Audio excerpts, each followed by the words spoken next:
Single dad saves CEO's daughter at the mall.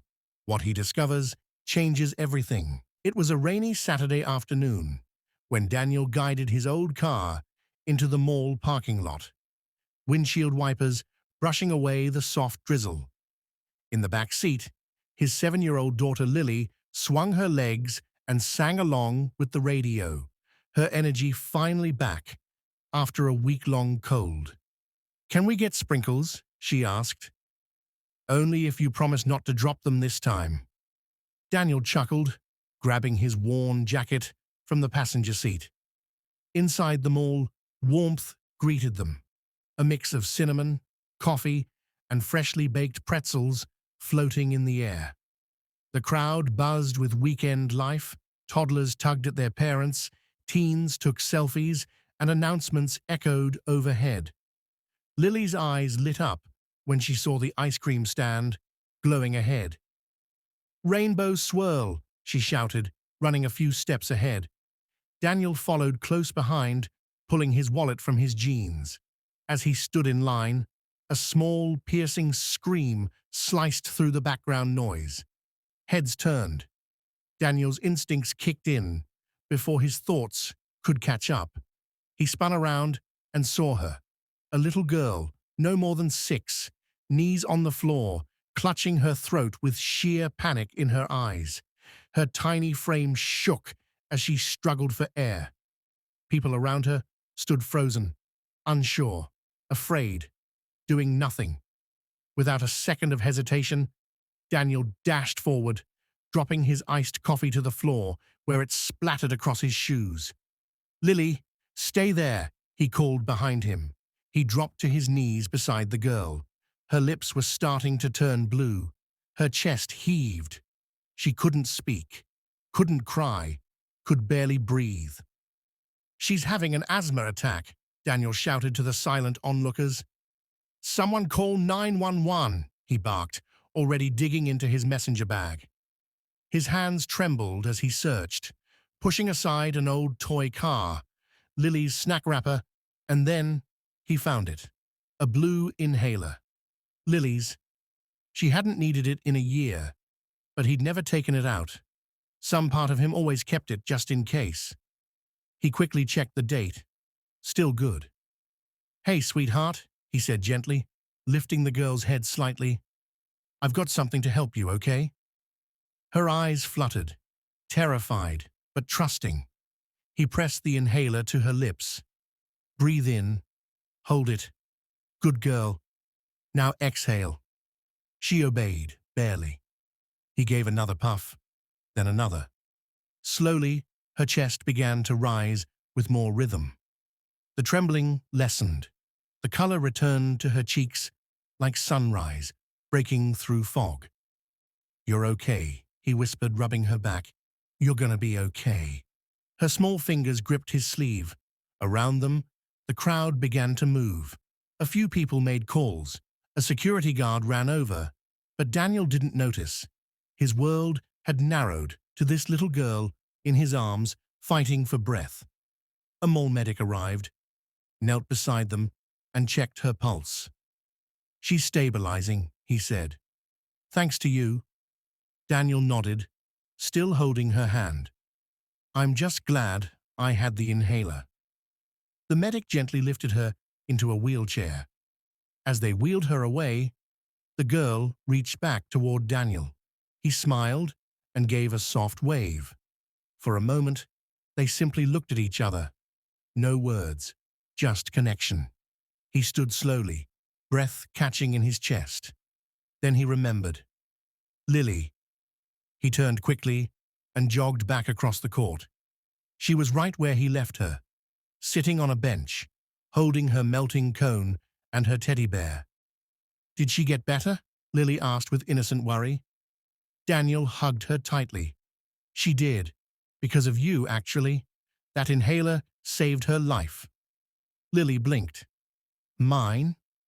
But I don't need it anymore." He smiled. "That's why we always keep it, just in case someone else does." She beamed, like a real-life superhero. Daniel laughed, brushing a raindrop from her hair. Yeah, something like that. Around them, the mall continued on. Announcements resumed, music played, people returned to their routines. But for Daniel, something had shifted. He hadn't expected to save a life that day. He just wanted to buy ice cream. Yet fate had other plans, and while the girl was now safe, what Daniel didn't realize was that their connection wasn't over, not even close. Daniel stood silently as the medics wheeled the girl away, her small hand slipping from his at the last second, her gaze lingering on him with something unspoken. Maybe fear, maybe gratitude, maybe both. A minute later, the quiet that followed the chaos was broken by the sudden commotion of footsteps and voices echoing from the mall entrance. Two security officers rushed in, followed closely by a man in a grey suit, clearly out of breath, phone pressed tightly to his ear. "Mr. Morgan is on his way," he said sharply, almost barking, scanning the area frantically as he pushed through the small crowd still gathered near the scene. His eyes landed on the medic cart, then on Daniel, and without even acknowledging him, he turned again, speaking rapidly into the phone. Daniel raised an eyebrow, still kneeling where he had been moments ago, his hand hovering in the air where the girl had been. "What's her name?" he asked the medic quietly as the assistant walked away. The girl looked up weakly, her voice barely a whisper. "Emma." Her name was delicate, soft, like she was. Daniel repeated it in his mind. Emma. He stood slowly, muscles tight from the adrenaline, trying to piece together what was happening. Before he could make sense of it, the distant sound of a powerful engine hummed through the glass doors. Heads turned. A sleek, black luxury car rolled to a smooth stop at the mall's main entrance. The kind of car that didn't just say money, it screamed status. The driver stepped out first, then rushed around to open the rear door. Out stepped a tall man, lean, commanding, dressed in a perfectly tailored charcoal coat that looked like it cost more than Daniel made in a month. His hair was slicked back, his jaw tight, his eyes sharp and scanning. He didn't hesitate. He moved fast, almost sprinting toward the wheelchair, pushing past everyone. "Emma," he called, and the girl's head snapped up. "Daddy!" she cried, her voice hoarse but filled with relief. He dropped to his knees, cupped her face gently, and pulled her into a fierce hug, closing his eyes as if letting out a breath he'd been holding for years. The crowd stepped back, sensing the importance, the weight of the moment. Daniel stood nearby, unsure if he should walk away or wait. But then the man looked up and locked eyes with him. That single moment stretched unnaturally long. Daniel expected a quick thank you, maybe a nod of acknowledgement. But what he saw instead was a flicker of something deeper, something strange, not just gratitude, but surprise, and something almost like recognition. The man's jaw clenched. His posture shifted. For a second, it looked like he'd seen a ghost. Daniel furrowed his brow, confused, returning the stare. Neither man spoke. Time seemed to hang awkwardly in the air between them. The assistant came rushing back with a coat and phone still pressed to his ear, but even he noticed the tension, slowing down as he approached. "Mr. Morgan," the assistant said breathlessly, "we need to get her to the hospital. The car's ready." Mr. Morgan stood, carefully lifting Emma in his arms. He gave one last glance at Daniel, eyes narrowing slightly, but still didn't speak. Daniel opened his mouth to say something, anything, but the CEO turned away without a word, walking swiftly toward the exit, with his daughter resting against his shoulder. The medic and assistant followed, leaving Daniel standing in the food court, holding Lily's small jacket in his hands. The silence around him grew louder now, broken only by the echoing clicks of expensive shoes against the marble floor as the group disappeared into the rain outside. Daniel blinked, trying to make sense of what had just happened. He saved a child, a stranger, and in return had been looked at like he was a puzzle piece from the wrong box. Something about that man's reaction didn't sit right. He had seen hundreds of parents, desperate, grateful, panicked. But that expression on Victor Morgan's face, it wasn't just fear or relief. It was something else, something personal, something hidden. Daniel picked up Lily's cone cup from the bench and turned to find her skipping toward him. Unaware of the odd tension that had just passed, he reached for her hand, but his mind was still with the girl named Emma, and the way her father had looked at him like a man staring into a memory he couldn't place.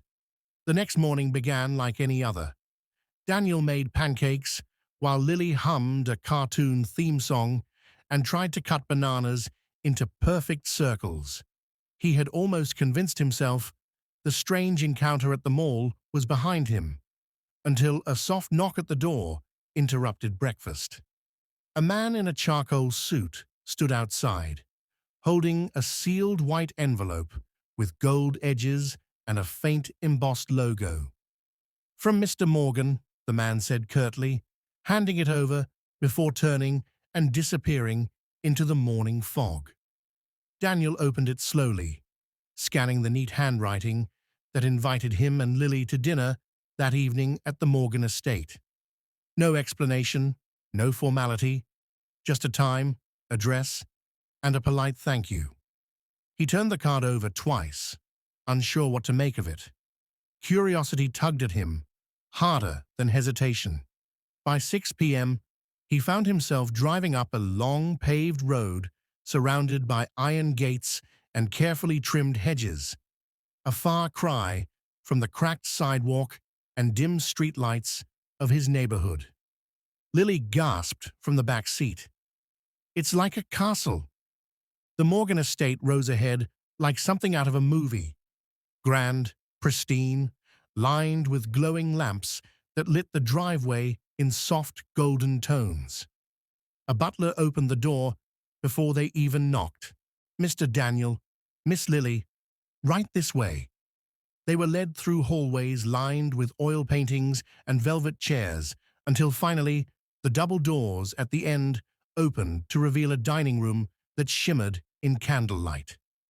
Emma ran forward before anyone else could speak, flinging her arms around Daniel's waist. "You came," she beamed. Her energy had returned, her smile brighter, and her voice clearer than the day before. Lily hugged her like they were old friends. Victor Morgan entered a moment later, his presence less commanding this time, almost uncertain. "Thank you for coming," he said quietly, extending a hand to Daniel. "I wasn't sure you would." Daniel accepted the handshake, noticing it lingered a moment too long before Victor turned away. Dinner was served by silent staff. Glazed salmon, roasted vegetables, and soft bread rolls, but the real conversation didn't begin until halfway through the meal. Victor spoke softly, like someone choosing his words too carefully. He thanked Daniel again for saving Emma, called him a hero, said he owed him a debt he'd never be able to repay. Daniel nodded politely, sipping water, but his eyes kept moving between the towering bookshelves and the ornate ceiling. Then came the questions, gentle at first, but strangely probing. "Where are you from, Daniel?" Victor asked, slicing into his fish. "Born here?" Daniel raised an eyebrow. "Yeah, grew up in Eastbrook, haven't really left." Victor nodded slowly, looking thoughtful. "And Lily, she's your biological daughter?" Daniel stiffened slightly, his fork pausing in midair. "Yes. Why?" Victor shrugged, his voice calm. "Just curious. She and Emma seem close already. They look alike, don't you think?" Daniel glanced at the girls. They were both laughing now, whispering between bites of mashed potatoes. There was something similar in the curve of their chins, the brightness in their eyes. He had noticed it before, but now it struck him harder. Still, his tone remained guarded. Her mum and I were together for a couple years. She left when Lily was still in diapers. I raised her alone. Victor's expression didn't change, but something in his posture tightened. He sipped his wine, gaze fixed on Lily with unreadable intensity. Daniel shifted uncomfortably in his seat, unsure if this was gratitude or an interview. "Why do you ask?" he added, his voice firmer now. Victor looked away for a moment, then smiled faintly. "Just making conversation. Kids grow up so fast, don't they?" The atmosphere was polite, but tension curled at the edges. The butler refilled their glasses, and Emma asked if Lily could see her room after dinner. "Of course," Victor said, still watching Daniel from across the table. "You'll find it interesting, I think." Daniel forced a nod, but questions buzzed behind his eyes. He had come expecting a thank you, maybe even an awkward handshake and some dessert.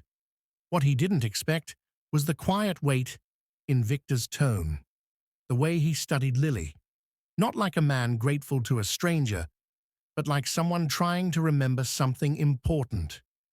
As the girls giggled and clinked spoons in their dessert bowls, Daniel's focus narrowed.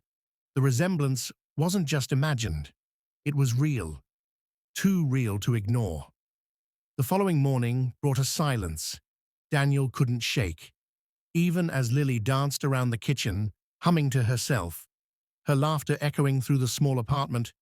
His mind remained tethered to the strange dinner, to Victor's questions, to the way the man looked at Lily like she was more than just a guest at his table. Around mid-morning, there was another knock on the door, not urgent, but precise. Daniel opened it to find the same assistant from the mall, standing stiffly in a press suit, holding a slim black envelope with gold lining and a small, square package underneath. "Mr. Morgan asked me to deliver this to you personally," the man said, offering it with both hands like it was sacred. Before Daniel could ask anything, he turned and walked briskly away. Confused, Daniel set the box on the table and opened the envelope first. Inside was a letter, handwritten smooth penmanship on cream-colored stationery. Daniel unfolded it slowly, heart already beating faster. It began with one line: "Please read everything, then we'll talk." With a dry swallow, Daniel lifted the lid from the box. Inside were files, medical charts, photocopies, sealed documents. On top was a single photograph, a woman with dark hair, eyes soft, familiar. His breath caught. Samantha. Her smile in the photo was frozen in time, hauntingly warm. Behind it, a birth certificate. Then a hospital admission form. His fingers trembled as he read the mother's name, Samantha Reed, and the father's section, left blank. He flipped to the next document, a paternity analysis. The name, Victor Morgan, typed clearly across the top. A kilinch ven kilinch igez, kilinch ven kilinch, Shahzad Shazalek match. Daniel's stomach turned. The room began to shrink. The walls closed in. His thoughts scrambled. He stared at the words until they blurred. Lily. Victor's daughter? Number? It couldn't be. He turned to the letter, hands cold. The next paragraph explained what the documents proved.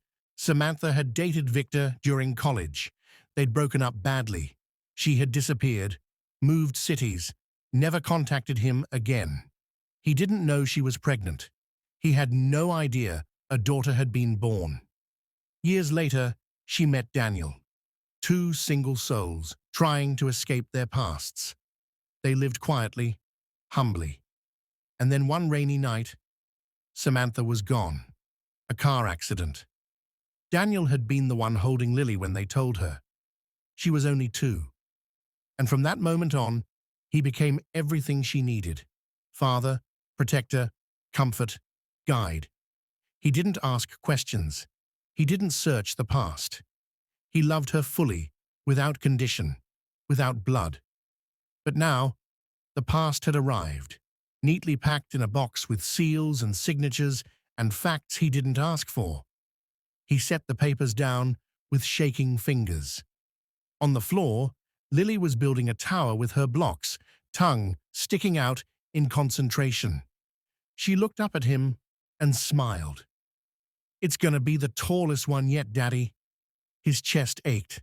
He couldn't speak, just nodded and smiled weakly. His mind screamed. He wanted to deny it, to tear up the papers, to throw them in the trash and pretend none of it was real. But the truth sat heavy in the room now. It couldn't be unlearned. Lily wasn't just his daughter. She was also Victor Morgan's. And yet to Daniel, that changed nothing. Nothing at all. Every bedtime story, every scraped knee, every birthday candle blown out in his arms. Those weren't borrowed moments. They were earned, chosen, his. Blood didn't make them a family. Love did. Still, the truth carved something deep into him. It raised questions no parent should have to ask. Would Victor want her now? Would he try to take her away? Did any of this mean Daniel's place in her life could be challenged? He clenched his jaw, forcing the thoughts down. Lily giggled as her tower wobbled, then collapsed in a dramatic crash. She laughed, arms raised in victory. "I win," she cheered. Daniel crossed the room and knelt beside her, pulling her into his arms without warning. She melted into the hug, giggling more. "What's this for?" she asked, her voice muffled against his chest. He didn't answer, just held her tighter. The truth was now out in the open. But in that moment, with her arms wrapped around him and her heartbeat against his, it didn't matter who had shared her DNA. To Daniel, she was his daughter. She always would be. Daniel hadn't slept. The files were still on the table, untouched since yesterday, but their weight pressed on him like a mountain. He paced the living room long after Lily had gone to bed, his mind circling the same impossible loop. How do you protect your child from a truth that changes everything? The morning sun hadn't even fully risen when another message arrived, this time a personal one from Victor himself. It was calm, measured, respectful. "Let's talk," it read. Not about rights, not about battles, just about Lily. Daniel agreed, reluctantly. They met at a quiet cafe, tucked away from the city's noise. Victor arrived early, seated alone, with coffee untouched, his coat draped neatly across the chair. When Daniel sat down, there was no tension, only an odd stillness between them, like two men, standing on the edge of something neither of them could name. Victor spoke first. "I don't want to disrupt her life. I don't want to scare you. But I need to be honest. She's my daughter too." Daniel's jaw clenched, his voice low. "She's my daughter. I fed her, carried her, held her when she cried. I taught her how to ride a bike, how to pray before bed. I stayed." His voice cracked on the last word, and he blinked fast, as if embarrassed by the emotion that threatened to spill. "I know," Victor replied softly, "and I respect that. More than you think." Daniel's hands curled into fists beneath the table. "Then why are we even talking?" Victor looked down for a moment, then met his eyes. "Because I missed everything. Because I didn't even know she existed. And now that I do, I can't just ignore that." His words weren't forceful. They weren't a threat. They were heavy with regret, weighted by years lost. "I don't want to take her from you," Victor added. "God, that's the last thing I want. But I want to know her. Even if it's just a little." I owe her that much." Daniel said nothing for a long time. The air between them thickened, each man holding pieces of a child neither wanted to hurt. Finally, Daniel nodded once. "She's not a decision. She's a person. I won't keep anything from her, but I won't force this either. She decides." Later that evening, back home, Lily sat cross-legged on the floor, coloring sunflowers in a sketchbook. Daniel sat across from her, heart pounding louder than the ticking clock behind him. "Can we talk, kiddo?" he asked gently. She looked up, curious. "Is this a serious talk?" He smiled faintly. "Kind of." She nodded and folded her arms like a tiny adult. "Okay, I'm ready." He took a deep breath. "Do you remember Mr. Victor, Emma's dad?" Lily tilted her head. "The fancy guy with the huge house?" Daniel nodded. "Yes, he's your biological father." The words felt strange in his mouth. Heavy. She blinked. "Like the dad who made me?" "Yes," Daniel said quietly. But he didn't know. He just found out. Lily was silent. Her pencil rolled across the floor. Forgotten. "So, you're not my real dad?" The question hit like a punch, even though he'd expected it. He leaned forward, took her small hands in his. "I may not be the dad who made you, sweetheart, but I'm the dad who raised you, who stayed, who chose you, and I always will." Her eyes glistened, wide and searching. "You're still my daddy," she whispered. "Forever, right?" "Forever," Daniel said, pulling her into his chest. She hugged him hard, little arms squeezing his ribs. Over her shoulder, he saw Victor, standing quietly in the hallway, having just arrived for a short visit. He hadn't meant to overhear, but he stood frozen, eyes misted, hand pressed lightly to the doorway. Daniel didn't send him away. He just met his gaze, and for the first time, they shared something real. Not rivalry, not resentment, just the mutual ache of fathers trying to do right by the same little girl. In the weeks that followed, the heaviness between them began to lift like fog, burning away in morning light. What had started as a tangle of secrets, fear, and doubt slowly gave way to quiet progress and small, meaningful steps. Victor didn't force his presence, and Daniel didn't block him out. They met in the middle, cautiously at first, then steadily, like two men learning to breathe in a space they never expected to share. Lily adjusted quicker than either of them imagined. Children have a way of seeing the heart over the details. To her, Victor became Mr. V at first, then my other dad, a phrase she said with casual ease and wide-eyed wonder. Emma and Lily grew closer by the day. They shared toys, rooms, and laughter that echoed through both households. They fought over the last cookie and stayed up giggling under blanket forts. They weren't just friends now. They were sisters in every way that mattered. Daniel found himself smiling more, breathing easier. Victor, true to his word, never crossed the line, never demanded more than Lily was ready to give. But he showed up, to school plays, to doctor visits, to weekends at the park. And slowly, something unexpected happened.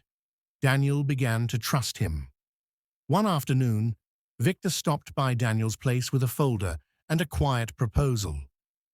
"You once said you had a dream," he said. "A toy shop, right?" Daniel blinked, caught off guard.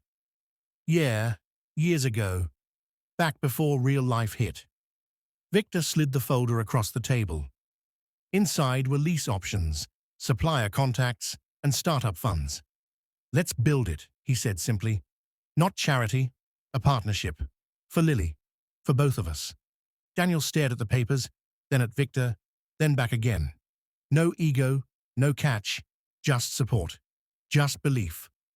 The store opened 3 months later on the corner of 9th and Maple, with soft music, warm lights, and a painted sign that read, "Lily and Emma's Toy Chest." The girls cut the ribbon together, plastic tiaras on their heads and chocolate on their cheeks. The community showed up in full. Parents, kids, news crews, and in the crowd, Lily stood between the two men who had given her everything, the one who raised her and the one who found her. For her 8th birthday, Daniel planned a small backyard party, balloons tied to trees, pizza boxes on folding tables, homemade cupcakes with uneven frosting. It was simple. It was perfect. Lily blew out her candles, closed her eyes tight, and made a wish she didn't tell anyone.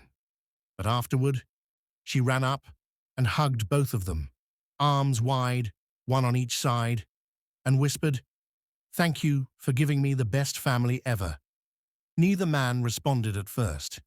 They were too choked up, too full. Victor blinked quickly and placed a kiss on her forehead. Daniel rubbed her back and smiled, silently grateful for a girl who somehow managed to unite two lives that were never meant to cross. The story didn't stay quiet for long.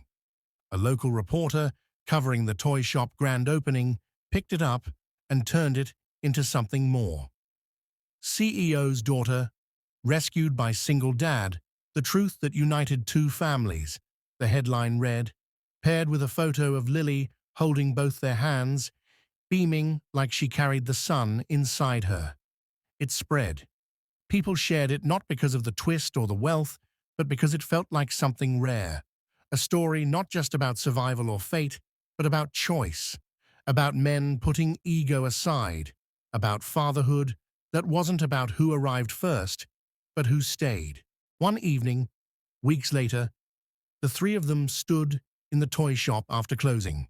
Shelves, half empty from a busy day, lights soft, music low. Emma played with a stuffed lion, while Lily curled up on the beanbag with a book. Victor looked around the shop, then at Daniel, and said quietly, This feels like home." Daniel didn't speak. He just nodded, because he felt it too. What began with a gasp for air in a crowded mall had become something none of them saw coming. Not a battle, not a loss, but the forming of something rare, something whole. Not every family looks the same. Some are chosen, some are found, and some, like theirs, are born out of chaos and held together by love.